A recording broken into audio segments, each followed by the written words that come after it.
lost, but not alone. There are times when life doesn't just feel hard, it feels barren, dry, empty.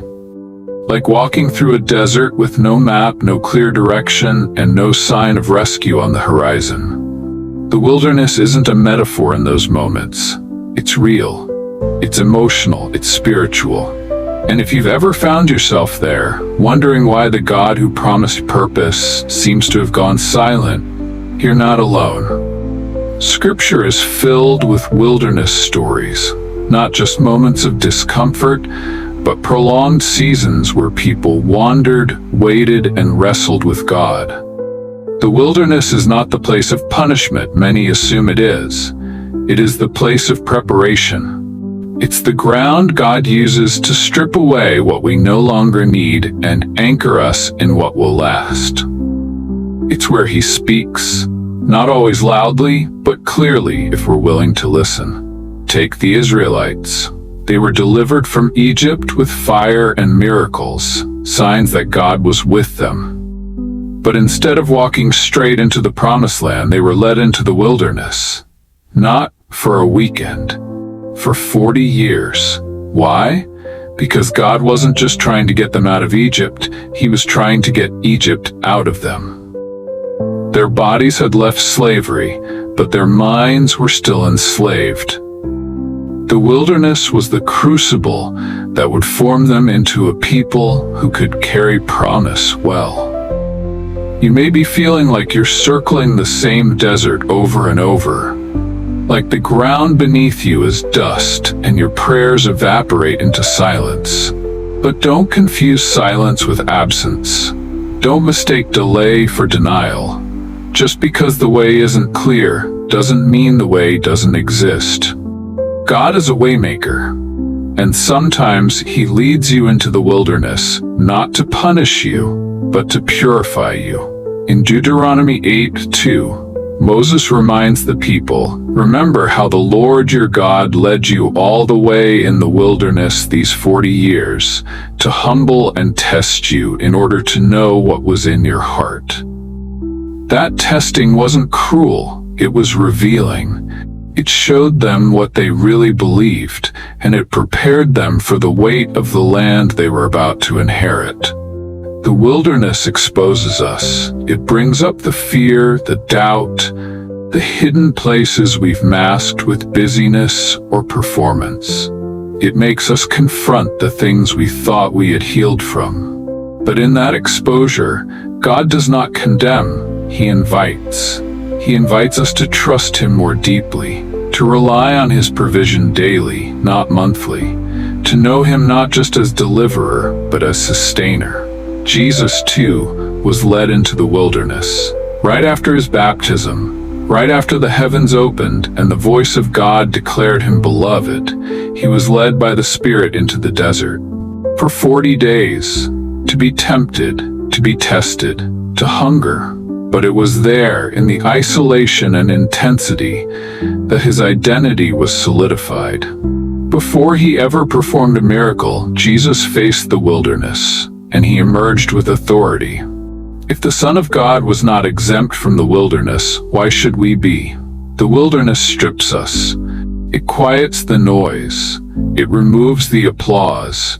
It challenges the idea that our value is in our productivity. And it brings us face to face with the God who doesn't need us to do anything. He simply wants us to be with Him. That's the shift. In the wilderness, we learn that the presence of God is not a reward for our performance. It is the promise for our perseverance. You may feel like you've been forgotten, like nothing is happening, but growth in the wilderness is slow, deep, often invisible. It's the root system expanding underground before the tree ever breaks through the soil. And when the breakthrough comes, it will not be flimsy or fleeting. It will be fortified by the time you spent in the secret place. Don't despise this season. Don't rush it. Don't waste it wishing you were somewhere else. Ask God what He's doing in you. Ask Him to give you manna for today, the strength, the grace, the word that will carry you until the next. And remember, the wilderness is not the end of the story. It is the middle. It is the proving ground. It is the sacred stretch of earth between bondage and breakthrough. God has not abandoned you. He has not forgotten you. He is leading you. Pillar of cloud by day, fire by night, whisper in the wind. You may not always feel it, but you will one day see it. And when you emerge, because you will be stronger, wiser, more deeply rooted in who God is and who you are in Him. The wilderness doesn't just change your direction, it changes your identity. Because in the wilderness you discover that even when everything else is stripped away, God is enough. And sometimes that's the most important revelation of all. When you're feeling lost, remember, you are not aimless, you are not off track. You are being led carefully, lovingly through a place that feels barren, but is actually brimming with purpose. This is not the wasteland, it's the way. And God is turning the wilderness into a way. When the map disappears, there are moments in our lives when we think we have everything figured out. We lay out our goals, we plan our days, we structure our futures with such confidence. We think the map is solid, clear, and foolproof. But then something happens. The path that once looked bright suddenly fades into fog.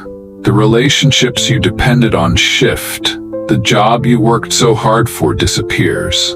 The spiritual rhythm you built becomes dry. The voice you used to hear becomes quiet. And there you are, standing in the wilderness, holding a map that no longer makes sense.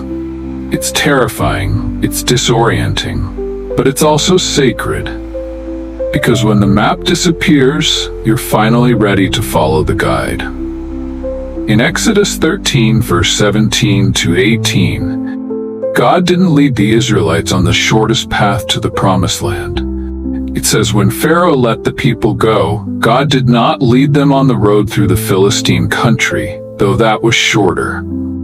For God said, if they face war, they might change their minds and return to Egypt.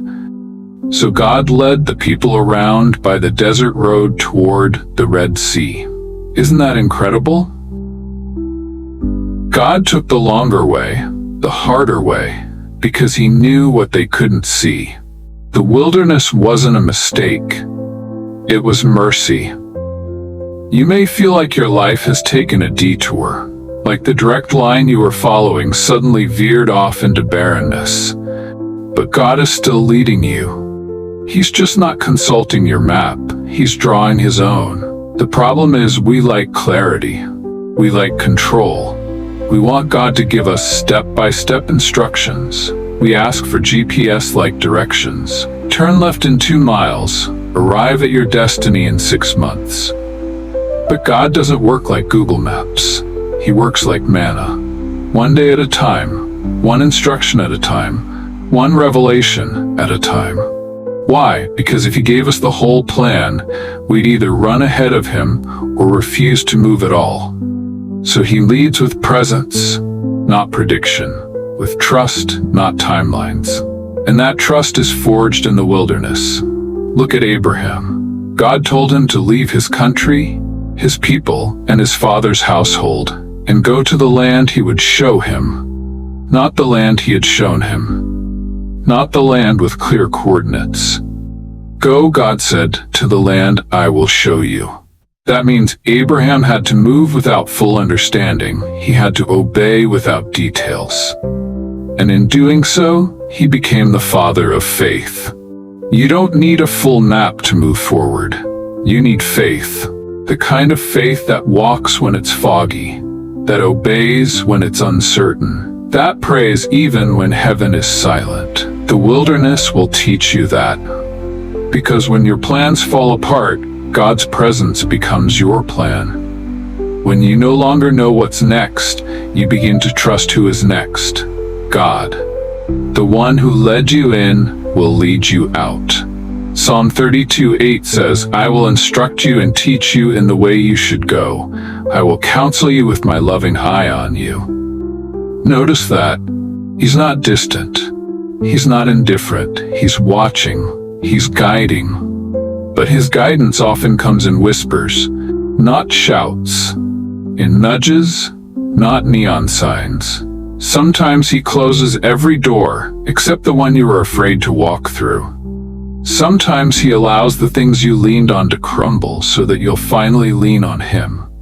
Sometimes he doesn't answer your prayer the way you hoped because he's writing a better story than the one you asked for. But none of that feels good in the moment. It feels like being lost. It feels like failure. It feels like God has abandoned you. But friend, he hasn't. He's closer than ever. Like a shepherd guiding sheep through dark terrain, he is attentive to every step. He knows where the wolves hide, he knows which paths lead to cliffs, and he knows exactly where the still waters are. You may not see it now, but you will. The wilderness is where faith matures, where trust deepens, where intimacy grows. Because when the map disappears, the relationship takes center stage. You stop asking, where are we going? And you start asking, who am I walking with?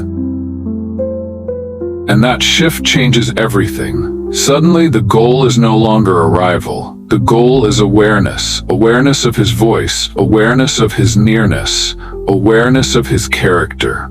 And in that awareness, you find peace, even when the circumstances remain confusing. The Apostle Paul never traveled with certainty.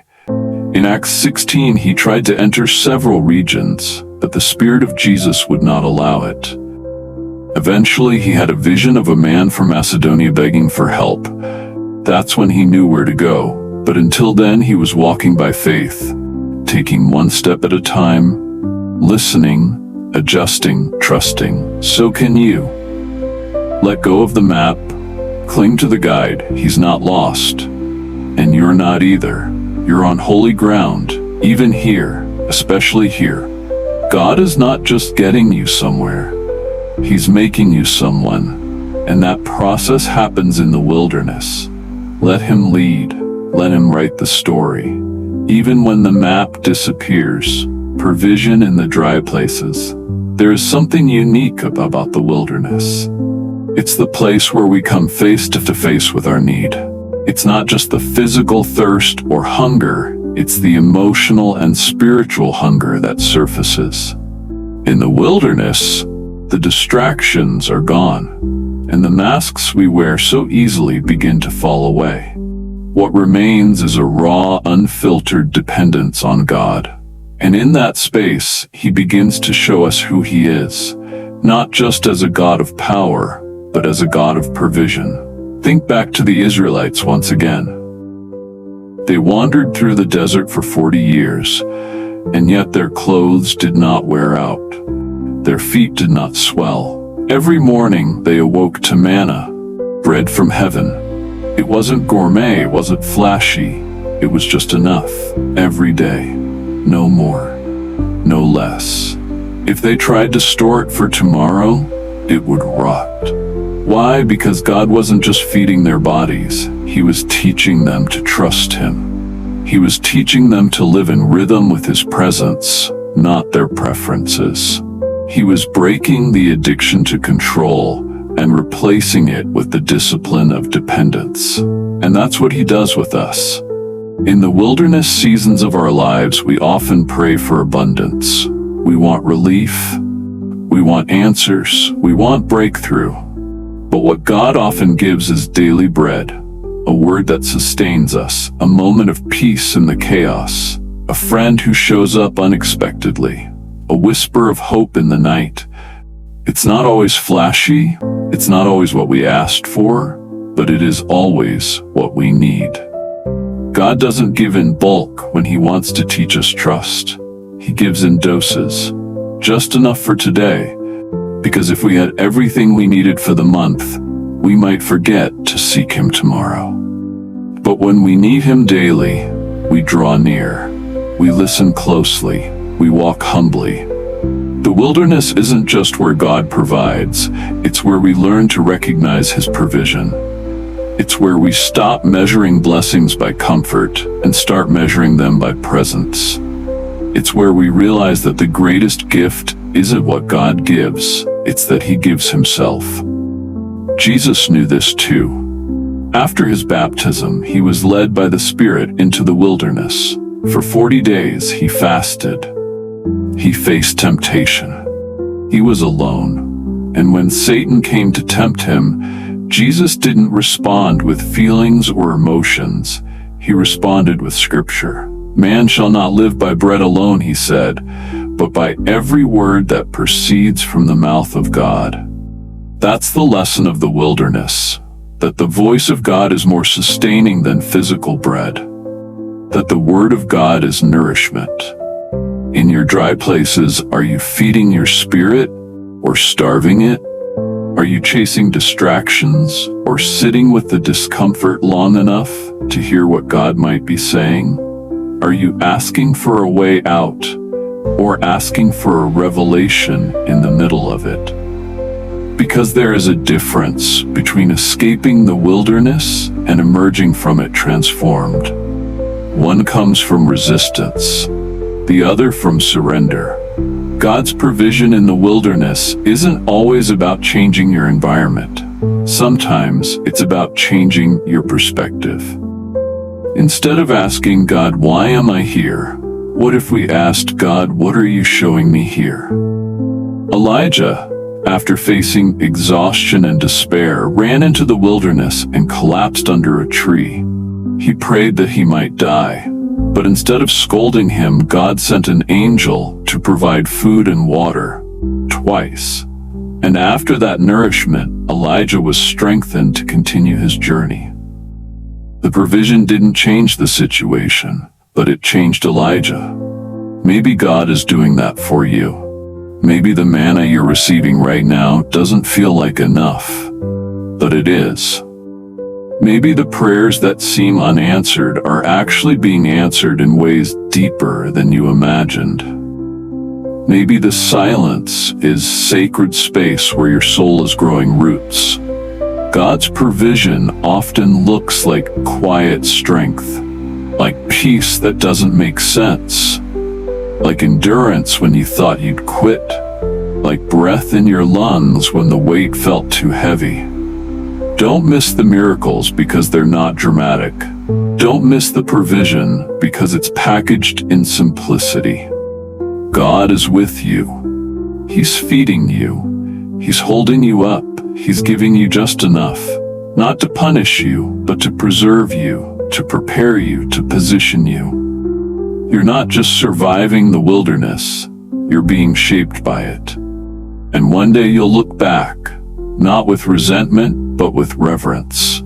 Because the place that once felt like death will be the place that birthed life. The dry ground will become the testimony. The silence will become the psalm. The provision will become the praise. This is what God does. He turns the wilderness into a way. One step, one day, one word at a time. You're not forgotten. You're being fed, and you're not lost, you're being led, becoming in the barrenness. There's something sacred about becoming, about the slow, invisible transformation that takes place in the silent, barren places of life. In our culture, we're obsessed with arriving. We crave destinations, titles, milestones.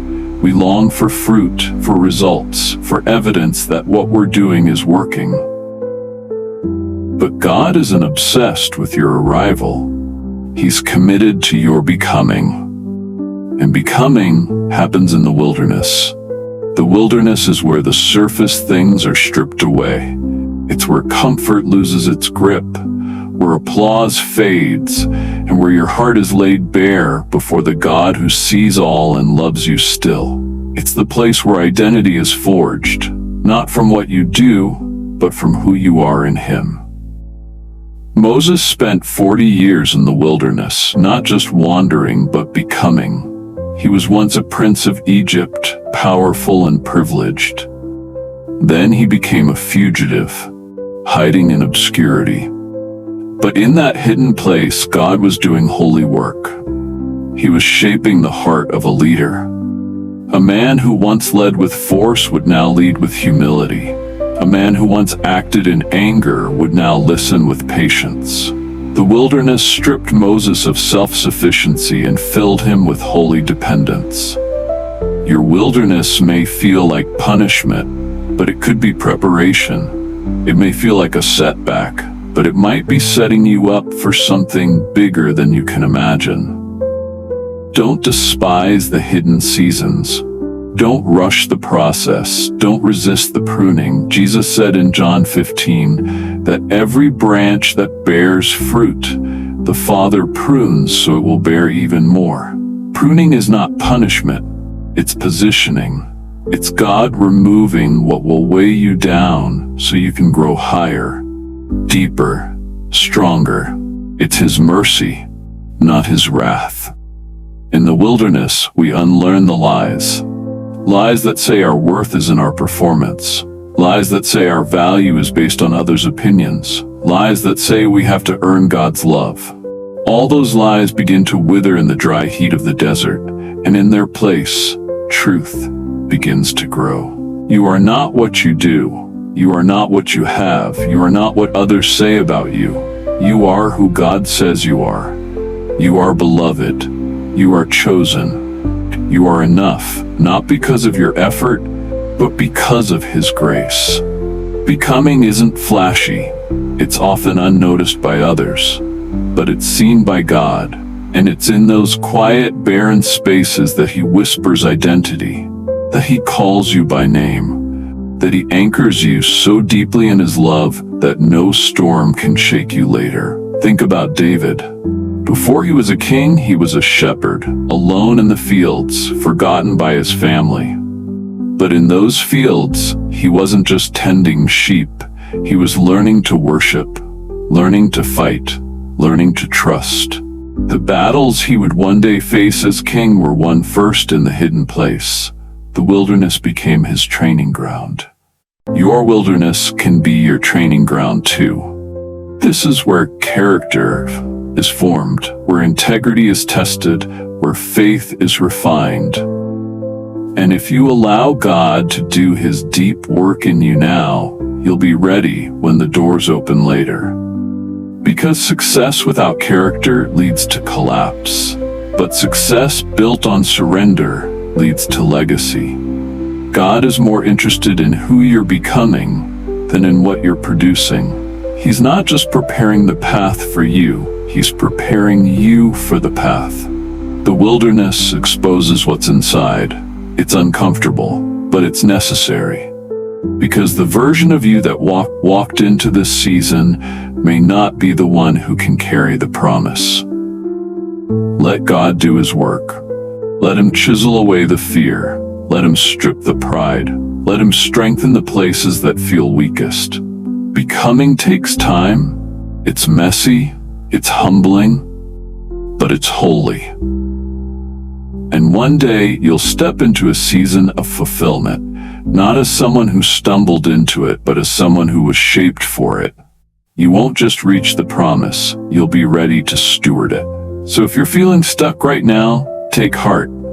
If you're wondering why nothing seems to be moving, remember this: God is moving in you, and that is the most important movement of all. You're becoming, even here, especially here. This wilderness is not the end. It's the beginning of something beautiful. Let it do its work. Let God finish what He started. Because when you finally step into your next season, you'll carry not just vision, but wisdom. Not just passion, but perseverance. Not just gifting, but grounding. And you'll know this isn't just the fruit of your effort, it's the result of who you became in the wilderness. The way in the wilderness. You've walked through the silence, through the stripping, through the refining. You've wandered without clarity, without certainty, often without comfort. But you haven't wandered without purpose. And now, in this final stretch, something shifts. Because the wilderness, though hard and humbling, was never meant to be a tomb. It was always meant to be a passage, a preparation, a place where God would not only meet you but transform you. And now finally, he begins to reveal the way. Isaiah 43:19 declares, "See, I am doing a new thing. Now it springs up, do you not perceive it? I am making a way in the wilderness and streams in the wasteland." This verse isn't poetic fluff, it's divine reality. God doesn't just leave you in dry places, he creates highways through them. Rivers where only dust existed, hope where only despair had lived. But often, we miss this new thing because we're still grieving the old. We're still clinging to the map, the expectation, the plan we thought would lead us. And God, in his mercy, is trying to open our hands. Because the wilderness was never the destination. It was the threshold, the bridge between who you were and who you are called to be. And when you walk that bridge with God, you begin to see the way he makes. It's not always a dramatic shift. Sometimes it's subtle. A change in perspective, a deepened faith, a new opportunity that feels strangely aligned. Sometimes it's a door you never thought would open, or a relationship that unexpectedly brings healing. Sometimes the path forward begins not with motion, but with vision. With the inner clarity that God has indeed been leading you, even when you couldn't see where. Remember the Israelites again. After decades in the desert, they finally stood on the edge of the promised land. But before they crossed, God had one more command: consecrate yourselves, prepare your hearts. Why? Because what was coming next required a readiness not of the feet, but of the soul. You've walked through barrenness, but now God is calling you to believe again, to expect again, to trust that the wilderness season wasn't wasted, it was foundational. The breaking, the waiting, the longing, it has carved out space in you for what is coming. And here's what's coming: a new thing, a way you didn't expect, a provision you couldn't predict, a calling you didn't feel qualified for. Because God doesn't just restore the path, he redeems the journey. He uses every detour, every delay, every disappointment. Nothing is wasted in his hands. Not even the wilderness. Especially not the wilderness. It's where your ears were trained to hear. It's where your heart was softened to receive. It's where your faith was strengthened to endure. And now, it's time. Not time to sprint ahead in your own strength, but time to move forward in the confidence that God is still leading. The cloud may have lifted, the fire may not be as visible, but his spirit is within you now, guiding you not from above, but from inside. You've learned to hear, you've learned to trust, you've learned to walk by faith. And this is the miracle. You're no longer the same person who entered the wilderness. You're wiser, you're deeper, you're anchored. And as God turns your wilderness into a way, others will follow. Others will see your path and find courage for their own. Others will drink from the stream that once felt like your tears, because that's what God does. He turns your pain into a path for someone else. He turns your story into a source. So don't look back in shame, look back in awe. Look back and see the hand of God, steady, faithful, guiding every step. And then, look ahead. Because what's coming isn't just about you, it's about who you'll lead, who you'll love, who you'll lift. The wilderness didn't disqualify you, it qualified you, it shaped you for the road ahead. This is the way God makes, a way through the impossible, a way through the dry places, a way through the questions. And it begins with surrender. We trust you, not just for rescue, but for direction. So take that step even if it's small, even if it's scary, even if it's unfamiliar. Because God is faithful, and He who began a good work in you will carry it to completion. You're not lost, you're on the way.